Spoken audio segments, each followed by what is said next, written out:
Let's find out how we can create this 3D card effect so that you can show off your logos or whatever text you have in a much more fun and engaging way compared to your competition. With that, let's begin the tutorial. In our default scene, we'll go ahead and press SY 0.1 to scale the default cube down on the y-axis to just about this thickness. Then we'll press SZ, something like 1.6, to just scale it up on the z-axis so that we have our base card shape. If you find this too fat, you can always scale it down on the y-axis by another 0.5 times to make it a bit thinner as well. Next, you can press Tab to go into edit mode, and you can go to edge select mode and select these edges. But right now, if you try to bevel these edges, they might not look proper because we haven't applied the scale. However, by pressing 1, we can go into the front view and press Ctrl B and see if the bevel looks off. So the bevel does look off because it's not symmetric about the Z and the X axes. So we'll go back to object mode, press Ctrl A, apply scale, and then tab into edit mode, and then continue the beveling operation to get nice equal bevels, after which we can just use our scroll wheel to increase the number of bevel cuts. And once we're happy with it, we can go ahead and click to confirm the bevel. Apart from that, I also want these edges to have a little bit of bevel. So I'll go to the modifier properties, add in a bevel modifier, and then just reduce the amount from 0.1 to 0.05, and I'll increase the segments till it becomes nice and round. I'll reduce the amount as well to 0.02, and that looks pretty good. Next, I'll go to this object, shade smooth, so that we get a nice card shape. After that, we'll go ahead and label this cube as base card, and then press Shift D, enter, and label this as card outline. Then we can press Tab to go into edit mode, go to face select mode, select the front and back faces, and tap X, delete faces. After that, we can press Tab to go into object mode once again. We can remove the bevel modifier and add in a solidify modifier. Now we can just change the offset from -1 to +1 so that it grows in the outward direction, and we can increase the thickness till we get a nice outline for our card. Then we can shift select the base card and press Ctrl P, set parent to object. So that way, when we move our base card, the outline also follows. While we're at it, we'll keep giving everything their own materials so that we don't have to worry about that later on. With our base card selected, we'll go to the material properties, rename this to base card, after which we can select the outline and then just press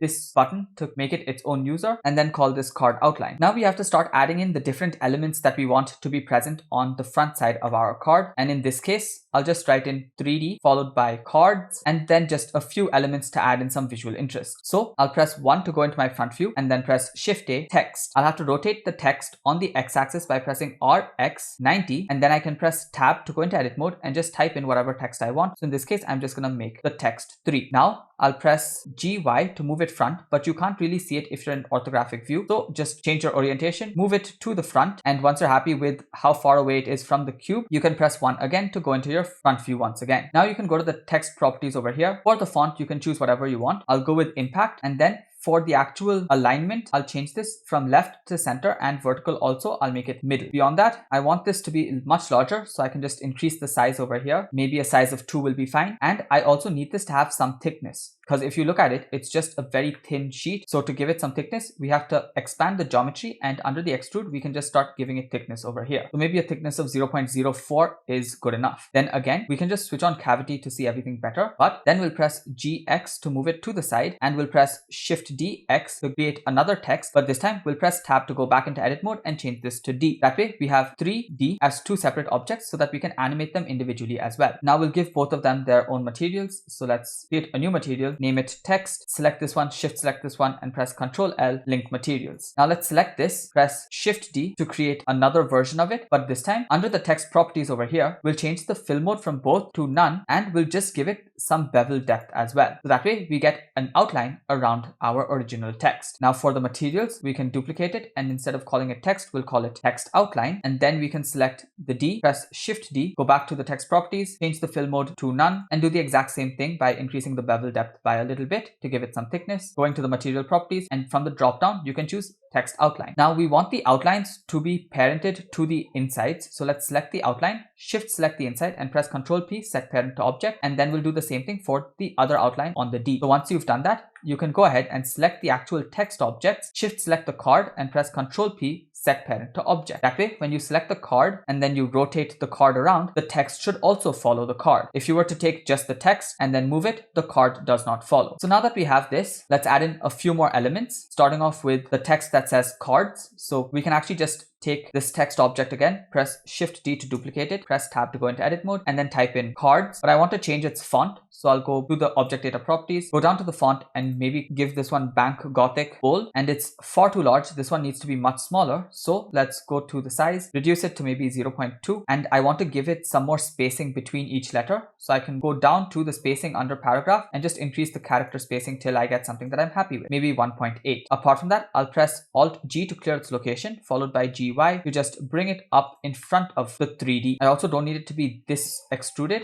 So back in the geometry panel, I'll just decrease the extrude down to maybe 0.01. Now I want this cards to be present with some background, but before that, I'll just give it its new material. So copy the text material and this time call it text cards. And then I'll press Shift A and just search for a mesh cube. I'll scale the cube down on the Z axis to maybe 0.1 units and then press SX to just bring it down till it encapsulates the cards text. And I also don't need it to be this fat on the Y axis. So SY 0.05 should be good enough. Then I'll press GY and move it front till it's just intersecting with the text. So just about there is good enough. After which I'll press tab to go into edit mode, select this particular face, and again to inset it, we need to apply the scale first. So let's just go back to object mode, press Ctrl A, apply scale, then tab into edit mode, select the face and press I to inset it, and then press E and just extrude it back so that we get a nice little socket present within the setup. I also think it's a bit too fat, so let's select this back face and press GY to bring it in just like that. So now if you actually take a look at it, even though everything was done from the origin, due to the way fonts are created, some fonts might not have their center line in the actual geometric center. So just eyeball it and move the font up or down based on what your requirements are, and you might have to move it left and right as well. But once it's centralized, you can select the text followed by shift selecting the outer cube and press Ctrl P, set parent to object. We can rename this to text cube, and then with the text cube selected, we can shift select our main card and press Ctrl P, set parent to object. Now, the more the distance between these different objects, the more parallax you'll get and the more of the 3D effect will be noticeable. So again, it's up to you and how you plan on animating it to place all of these according to the distances that you feel is appropriate for your animation. Now, I just want a few more objects to be present. So let's press Shift A and search for a Bezier curve or a Bezier circle. And now I'll press GY and bring it to about the center of my text, after which I'll press SY to just scale it down on the Y axis so that we have a nice ring like this. If you press 1, you can then scale it and see that it doesn't cross too far out beyond the card, but a bit outside the card is fine. So maybe a size like this is good enough. After which we'll go to the actual curve properties, increase the resolution to make it nice and smooth. Then under the geometry bevel section, we'll just increase the depth to give it some thickness. Now we can go ahead and create 3 copies of this. So press Alt D followed by Alt D, and then you can select the one that you just created and press RY to just rotate it on the Y axis by some amount. We can maybe say minus 15 degrees, and then take the second one that you created, rotate it on the Y by another minus 15 degrees or 20 degrees, after which you can just select the first Bezier circle, go to the material properties and add in a new material. We'll call this circles, and because you created linked duplicates, the other ones should also get the same material by default. Now to fill up my background, I'm just going to add in some gears. You can go to your edit preferences, add-ons, and search for extra objects for the meshes, so this one, and if it's checked, you should be able to add in gears just like that. So I'll press Shift A and search for a mesh gear, and I'll just choose the default gear. You can play around with these settings.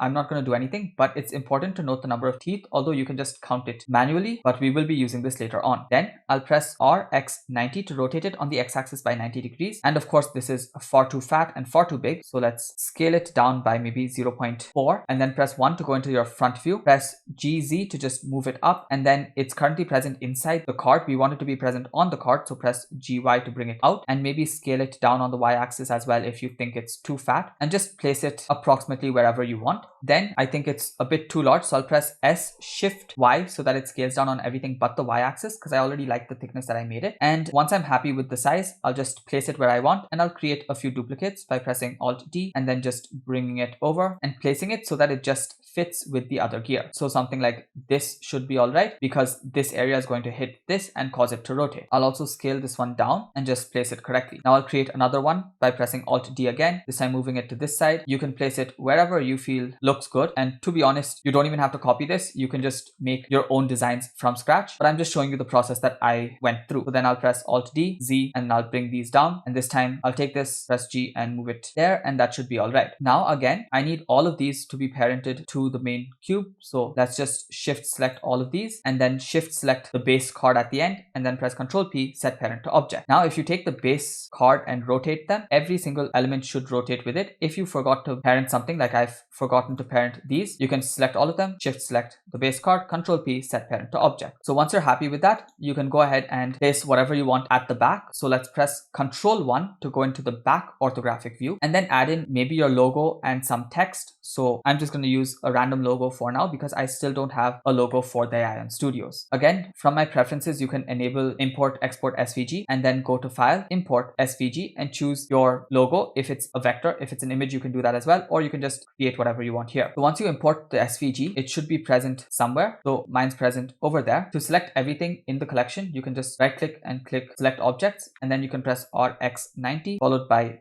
GY to just bring it back, and then you can scale it up till it's nice and big. And now I'm just going to select this border curve because I don't need it and press X to delete it. Then I'll select these two, press 7 to go into the top view and just press GY and move it till it's outside the base card. After that, I'll select this outer ring and press object, set origin to geometry so that the origin comes to the center, after which I can select the rocket as well, press Ctrl 1 and just press G to grab it and move it to the center just like that. So once you've placed it, you see that sometimes you might have a few errors with the SVGs when you import it. So the best way to fix that is going to the object data properties and just changing this from 2D to 3D, and that way you get the actual SVG shape itself. To convert this to an outline, I'm just going to go ahead and give it some bevel thickness, but it's way too strong, so I'm going to change this to 0.001, and that might be too thin, so just play around with this size till you have something that suits. If you still get some errors, try changing the fill mode and things like that. So I'm going to change this from half to full, and that way it does become just a tad bit better. You can also play around with increasing the resolution and just play around with the settings until you're happy. Then I'll select this outer curve. I'll go ahead and increase this one's resolution as well, make it 3D, and I'll just change the extrusion so that it gets some thickness. But again, this is also very sensitive, so I'll reduce it till we have exactly what I want. Just like before, give these their own materials. And if you're happy with the default SVG materials, good enough. You can always change the base colors later on. If you want, you can remove these and add in your own materials. Then select them and shift select the base card, Ctrl P, set parent to object. Finally, I'll press Shift A and search for another text object. I'll press RX90 followed by RZ180, and then I'll just type in whatever I want here. So in this case, I'll go with Dian, and in the text properties, as usual, I'll give it the correct font, and the alignment I'll change to center and middle. I'll scale it down, press GZ, move it up, and again GY, and I'll go and give it some extrusion as well. Once I'm happy with that one, again Ctrl 1 and Shift D, Z, bring it down, and then call this whatever I want. So in this case, I'll go with Studios, and again I can select both of these and give them their own materials. So new material, and I'll choose the same material for this as well. Then select both of them, shift select the card, Ctrl P, set parent to object. Now we can start with animating these different elements. So the animation is going to be fairly simple. What we'll do is we'll set all of our defaults by going to our output properties, changing the frame rate to 30 frames per second, end frame will keep it at 300 so that it's 10 seconds long. Output folder will choose whatever we want, file format FFmpeg video, encoding will change from Matroska to MPEG-4, and output quality will choose perceptually lossless. Then we'll expand the timeline by just a little bit, and we'll start off by animating these gears. So I want the gears to not be rotating continuously, but I want them to have like a click, click, click kind of rotation every second or every half second. So with this gear selected, on frame 1, I'll tap I, rotation, and then on frame 15, I'll rotate it on the y-axis by 360 divided by the number of teeth that it had. So remember, it had 12 teeth, so 360 by 12 is 30. So we're just going to rotate it on the y-axis by 30 degrees, and then we'll tap I, rotation, and now I want it to hold like that for half a second. So I'll just select this keyframe, press Shift D and move it to 30, and then I want this entire thing to repeat. So I'll press A to select them and press Shift E and choose make cyclic. So what this is doing is it's rotating by 30 degrees, and then once it comes here, it's actually flipping right back to the original rotation. But because we chose the exact number, we won't be able to tell that it just jumped back, and it'll look like it's only moving forward. So if you play the animation, this is what it looks like. Now we need these smaller gears to rotate according to this larger gear. So we'll go to the object constraint properties over here, add in a copy rotation constraint, and for the target, we'll choose this original gear that we had. However, we wanted to copy only the y-axis rotation, and we want to invert it. So let's choose the invert Y. And now when you play the animation, this one should also move with the bigger gear. So that looks great. Now we can select this and do the exact same thing by adding in a copy rotation, choose the main gear, axis will choose Y, and we'll invert it. And now we have that rotating as well. So that looks great. Let's do the same thing for the bottom gears. So this one, I'll give it some offset. Instead of rotating it from 0 to 15, maybe from 10 to 25 is when we'll get this one to rotate. So on frame 10, I, rotation. On frame 25, we'll choose RY30, or in this case, we might do minus minus 30, and then I rotation, and just select this, Shift D, 240, A to select everything, Shift E, make cyclic. So now this is how it's rotating, and we need to just add in constraints for these two gears. So add object constraint, copy rotation, select this one, invert the y-axis, and do the same thing for the other one. So that's all the animation is for these gears. Now we have to start animating the text. So here, I'm just going to select the text, and I'll bring my cursor to the junction of these two windows, click and drag to create a new window, and change this from the 3D viewport to the graph editor. Now on frame 0 or 1, or any frame in fact, I'll just press I, location and rotation. Then with all the keyframes selected, I'll go to the modifiers tab over here, and I'll press add modifier, and I'll choose noise. Now if you just play this animation, there's some crazy amount of noise, and it's all in the exact same phase for every single one of the axes. So if you look at the X, Y, and Z, they're all the exact same. The same thing for the rotation as well. So what we do is we just expand this drop down over here, choose the X location, and start playing around with each of these separately. So for each one, I'll just increase the scale to not make it this strong. So you see, as we increase the scale, it becomes much smoother. So I'm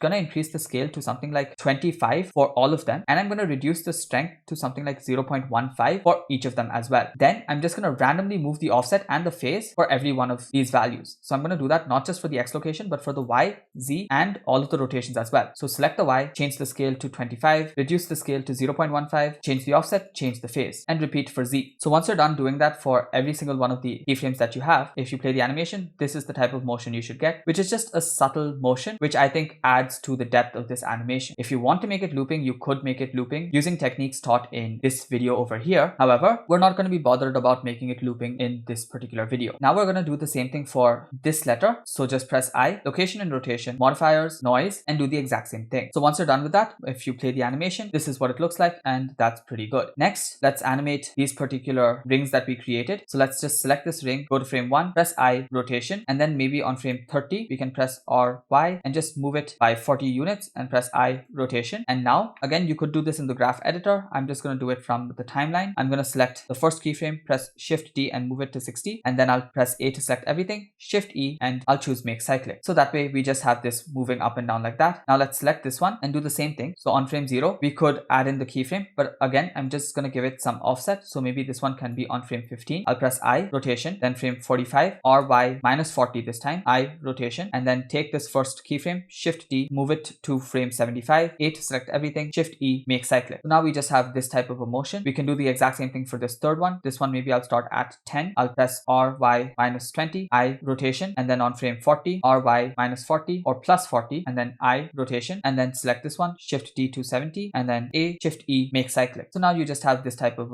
animation. I think that's good enough, and I think that's all there is for the 3D elements. Now we need to start animating the rotation of this main base card. So on frame 1, we can press I and just add in a rotation keyframe, and let's say it stays like that for 3 seconds. So on frame 90, we say I, rotation. Then let's say it takes 1 second to rotate. So on frame 120, we'll press RZ 180 and then I, rotation. Then we'll keep it here for another 3 seconds maybe. So frame 210, you can say I, rotation, and then in another 1 second, so frame 240, we can rotate it back. So RZ 180, I, rotation, and then you can take this, press Shift D and move it over to the end, and that's actually all there is for this particular animation. The next thing that we have to do is select the camera and animate the camera as well to give it even more of a 3D feel. So let's press Alt G to clear location, Alt R to clear rotation, and then RX 90 to rotate it on the X-axis by 90 degrees. Then we can press GY to just move it back, and press 0 to go into your camera view. Then you can go to your camera properties and change the focal length to something like 25 so that we have a much wider field of view, and the 3D effect is also enhanced. Maybe I'll go with a focal length of 18 millimeters. Once you're done with that, essentially, if you were to move the camera like this, you would get that 3D feel as well. So we need to move the camera in a circular fashion. So I'll press Shift A and search for a curved circle, and I'll press RX 90 to rotate it on the X-axis by 90 degrees. Then I can press GY and just bring it to where my camera is, after which I can just scale it down by maybe 0.5 units. Then I can select the camera and go to the constraints and add in a follow path constraint. For the path, I'll just choose the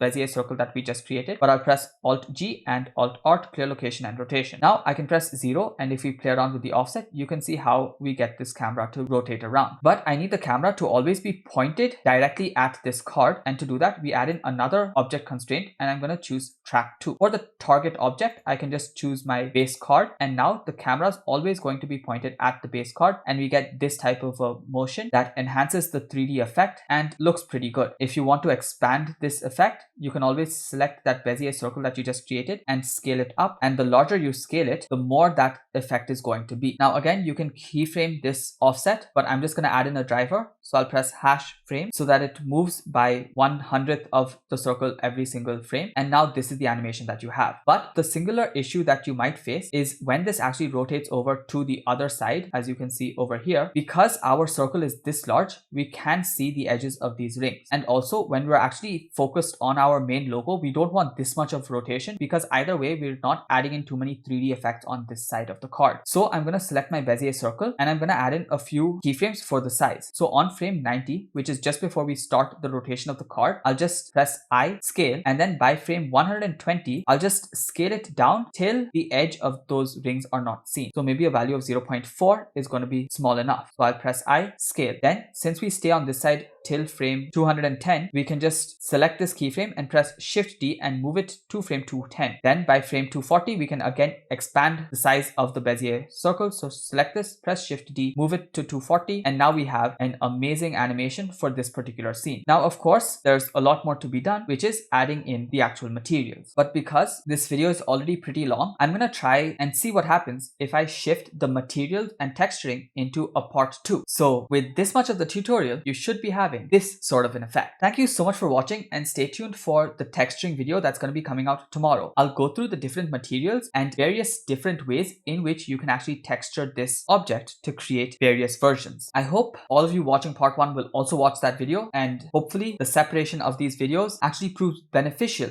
to all of you as well. Until that video comes out tomorrow, definitely try making this, and while you're at it, check out other videos on my channel, because I post a video every single day, and I'm sure there's something or the other that's just waiting to be discovered by you. Until that video comes out, thank you so much for watching, keep creating, and stay creative.